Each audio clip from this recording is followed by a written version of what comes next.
Hai, aku Dr. Citra. Hari ini kita akan bahas sesuatu yang masih sering disalahpahami, bahkan tabu di beberapa lingkungan. Tapi justru penting banget buat kita pahami.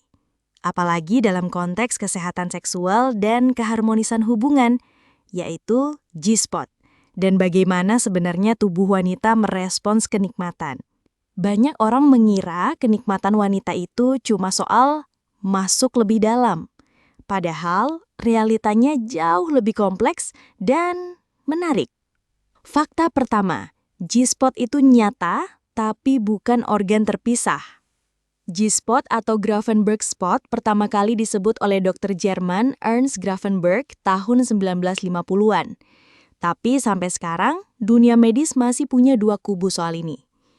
Ada yang bilang G-spot itu nyata. Ada juga yang bilang itu cuma bagian dari sistem rangsangan kompleks yang berkaitan dengan klitoris dan jaringan dalam vagina. Yang jelas yang sering disebut G-spot itu bukan organ khusus, tapi lebih ke zona sensitif yang bisa merespons tekanan dan rangsangan tertentu. Jadi, dia bukan titik kecil kayak tombol, tapi lebih ke zona sensitif yang bisa merespons tekanan dan rangsangan tertentu. Fakta kedua, G-spot terhubung dengan klitoris internal. Kita sering mikir klitoris cuma bagian kecil di luar tubuh. Tapi sebenarnya klitoris punya struktur internal yang luas. Bentuknya mirip huruf Y terbalik. Dan bagian dalamnya menyebar ke kiri kanan vagina, termasuk ke area yang disebut G-spot tadi. Jadi, waktu area G-spot dirangsang, sebenarnya kamu juga merangsang bagian dari klitoris internal. Inilah kenapa beberapa wanita bisa merasakan orgasme yang berbeda atau lebih intens dari stimulasi G-spot dibanding penetrasi biasa. Fakta ketiga, tidak semua wanita merespon sama. Ini penting, tidak semua wanita merasa G-spot mereka sensitif. Beberapa wanita bisa merasakan rangsangan luar biasa dari area ini. Tapi ada juga yang malah merasa tidak nyaman atau biasa-biasa saja. Respon seksual wanita itu sangat dipengaruhi banyak faktor. Hormonal, psikologis, trauma masa lalu, sampai tingkat kenyamanan dan kepercayaan terhadap pasangannya. Jadi, jangan paksa atau anggap semua wanita akan bereaksi sama saat G-spot dirangsang. Dengarkan dan komunikasikan. Fakta keempat, orgasme dari G-spot bisa terasa berbeda.